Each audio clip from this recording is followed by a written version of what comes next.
people. We got our old scooter out today. My current GoTrax scooter is out of commission. I'm gonna right now say no fault of my own, at least until we get that warranty replacement.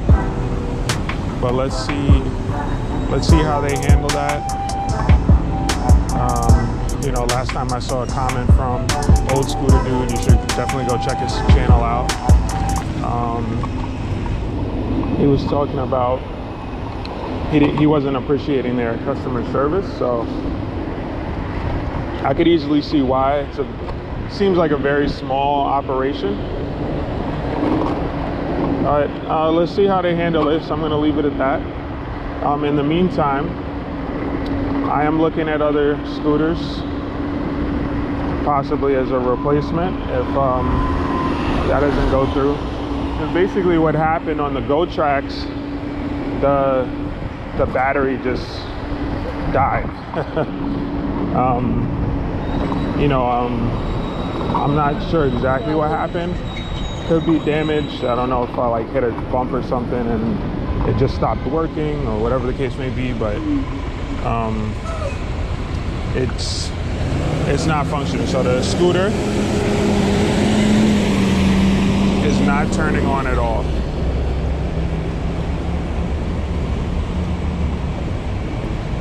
So now I'm on the first scooter that started my love for scooting and riding around in Midtown. It's called the Eskute. It's a single motor, 19 mile per hour max. I think it's a 350 watt motor. I mean, the thing moves, but you know, for real, in comparison to a dual motor beast, I really feel like I'm jogging. Definitely like jogging compared to sprinting. So all in all, at least from a riding perspective, it's safer, I guess.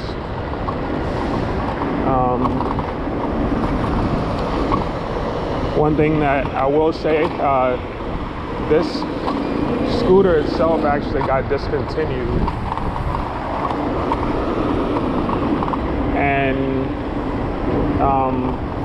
funny enough, I'm not sure why, because it actually has the UL certification. So I think either the company just decided to cut their losses, which is fine, you know. They're not making money, you know, it is what it is. Forgot to pull my horn out. Still need it, even though I'm going 10 miles an hour slower.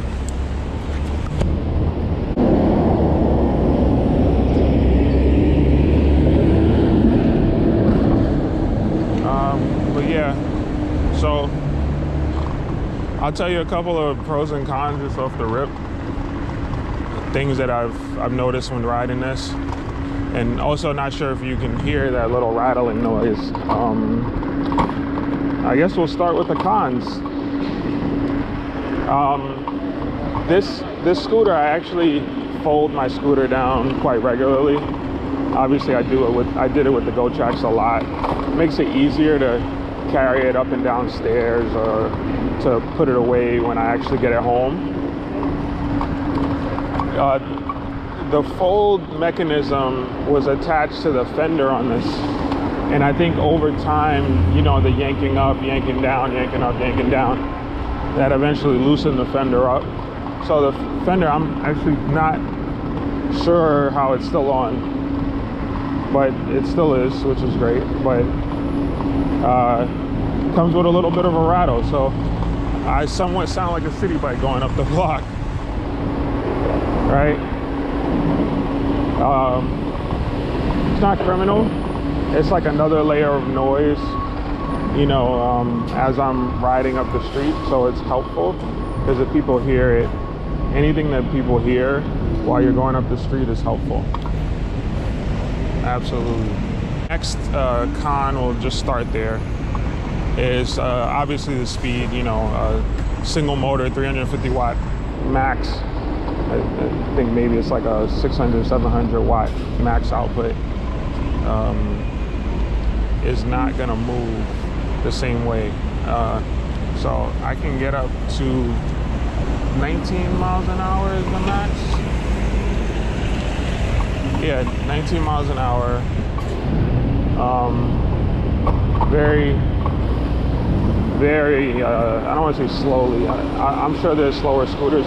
I've passed some of these slower scooters on the street, though it's interesting for me to now like feel like I am the slow scooter.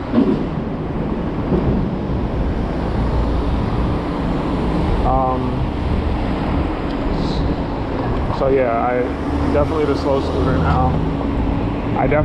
That's one thing I don't feel safe when I'm kind of merging with traffic. That part sucks, because I feel like anybody can pass me. And they do stuff like this, you know, they'll just jump in front of you. So that's like a real world example. So I don't usually feel as safe, because usually, and it's funny how much a difference a couple of miles an hour make.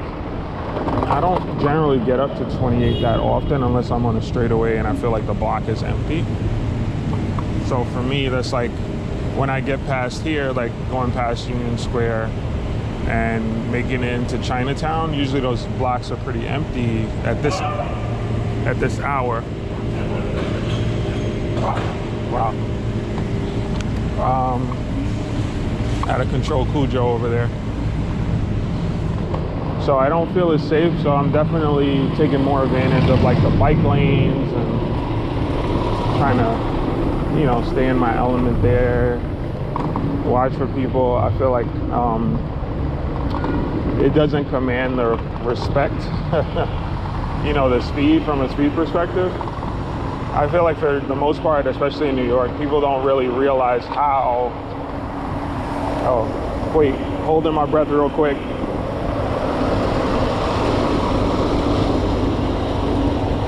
People don't realize, yeah, I had to hold my breath watch passing the garbage. And I realize how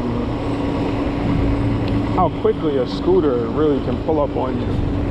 You know, the scooters are just as fast as the e-bikes. You know, good or bad. And everybody isn't responsible with it, but that's not the majority.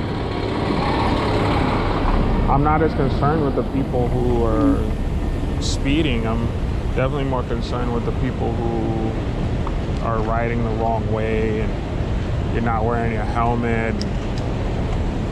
I mean, you know, it's a free country, do what you want, but honestly, I've taken spills on this scooter. You know, going my little 15 to 19 miles an hour, and I've really jacked myself up. So I think it's funny how like people don't realize the danger that they're putting themselves in by not gearing up. But you know, whatever. You're watching this, you more than likely probably do gear up, or you're thinking about getting a scooter for yourself.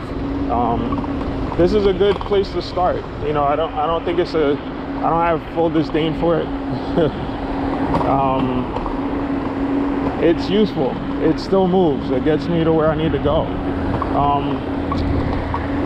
Which brings me to my next con.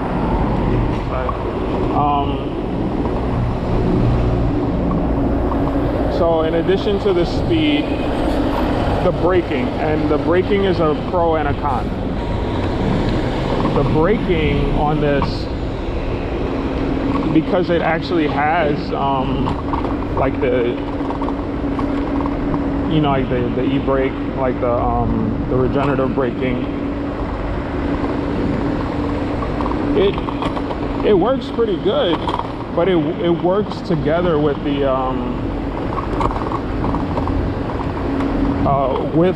the drum brake. But you can't, it's not like pressure sensitive. So me tapping the brake and me yamming on the brake is roughly the same. which is very jarring. You know, luckily I learned from watching a couple of videos online, you know, specifically Electric Scooter Guide. Electric Scooter Guide, Rider Guide, those guys specifically tell you to lean back. I didn't feel like I needed to do that, or I don't need to do it as much on the GoTrax because it's drum brakes. There's no regenerative braking on that scooter, which I think it probably could benefit from, to be honest. So I hope if GoTrax continues to make scooters that they do include that. But yeah, this one, whether I tap or whether I full yank, I'm getting the same kind of braking power. So I've never actually had any issues stopping. That's not something I could say on the GoTrax because it's all drum brakes. So you really have to like maintain them. And probably while I'm waiting for them to replace the battery, I think I'm gonna order like the new brake kit or new calipers for the thing, because it's starting to feel loose to me, a little too loose. Like there's definitely been times where I've just had to you know, kind of get creative when stopping.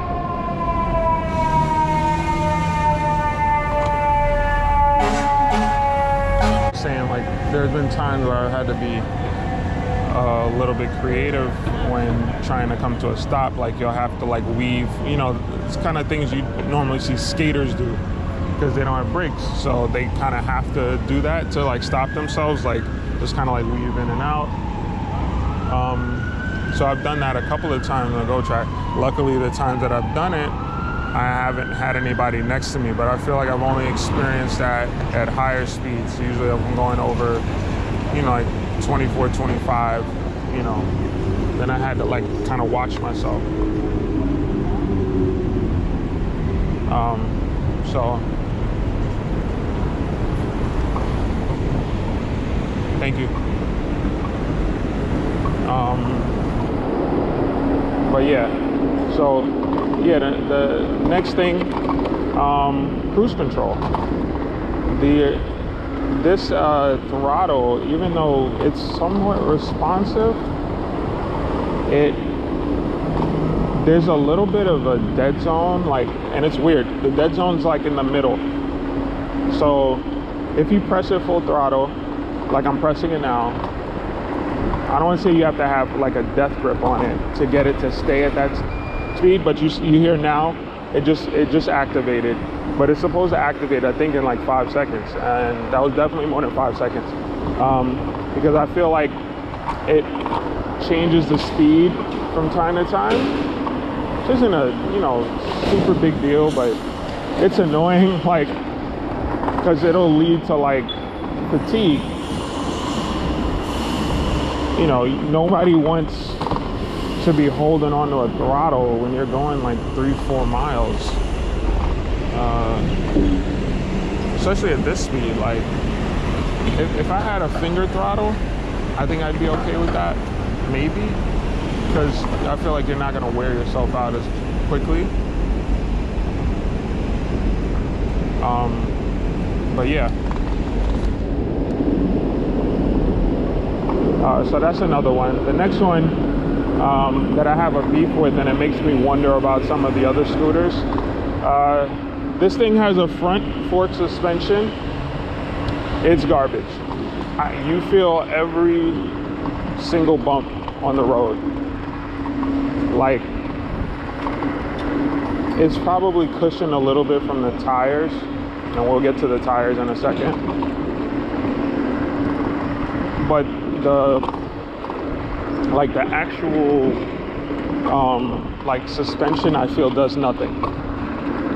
You know, if I wasn't scared I was gonna break the thing, I would like jump up and down on it. But I think I'll save that for when I get my GoTrax back. But yeah, the suspension really doesn't do anything. It's good and bad. You know, it's a somewhat solid scooter, but I think that that's probably the reason why, like at the base of the tiller started to crack actually. So I am out here kind of being as cautious as I can, but you know, I think all it would take is like one major event for this tiller to like give way. And I'll try to show it like once I pull over, but just quick.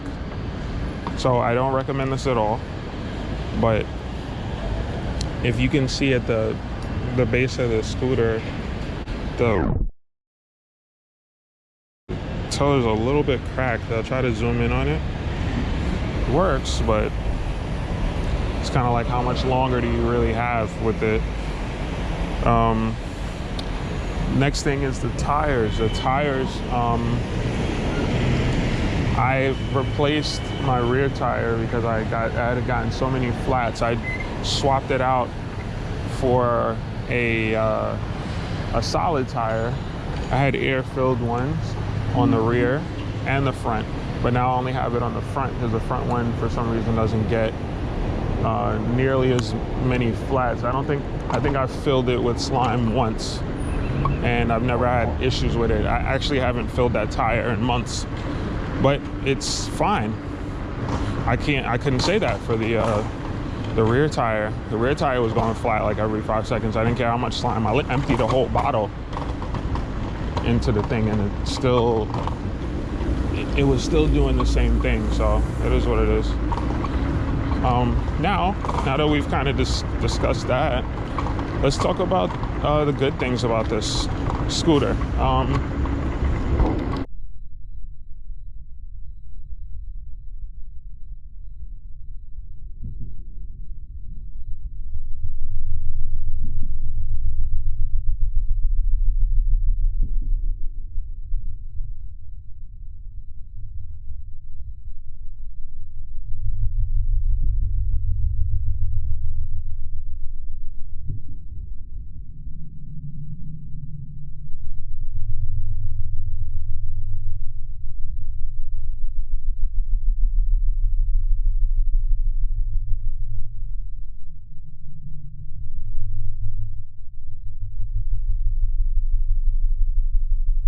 Especially when I have to bring it upstairs.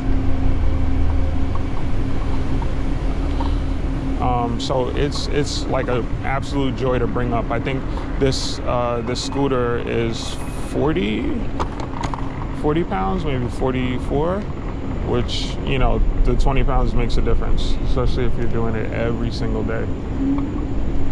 Next, the price was right. You know, I paid, I think, like after discounts and all that stuff, I paid like maybe $400 for this scooter. And I had a gift card from Christmas like 2 years ago when I bought this, two Christmases ago. So I used that. I had like $100 in gift card, so technically I ended up paying about $300. So I was sitting pretty. It was a really nice, purchase for myself, and I made good use of it. I think as of today now, especially because I've been using this one this week versus the GoTrax, because the GoTrax out of commission, I probably have 800 miles on it, and I'll fact check that, or I'll pop it up on screen how many miles I have. But I've gone a considerable distance with this, you know, relatively slower scooter. But you know, 19 miles per hour is nothing to, you know, it's nothing to snarl at. But yeah, I still feel like I like it as an alternative to to using a city bike.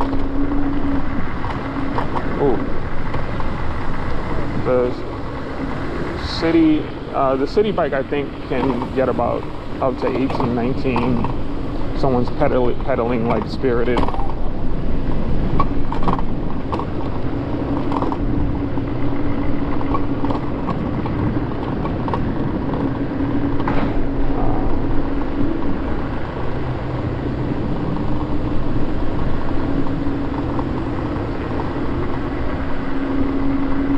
that's basically it for like the pros and cons. I mean, if this was still available, I might recommend it to the people as a first, but I honestly think that they should definitely get like a single motor scooter, nothing that goes over 20 miles an hour, like a 9-bot Max G2 or something like that. It's a great beginner scooter. Or even for somebody who has no desire to go over certain speed. You don't like going over 15, 18 miles an hour, this might be the one for you. Anyway, thanks for listening. Thanks for tuning in. Don't forget to like, share, and subscribe. Appreciate you guys. Talk to you soon.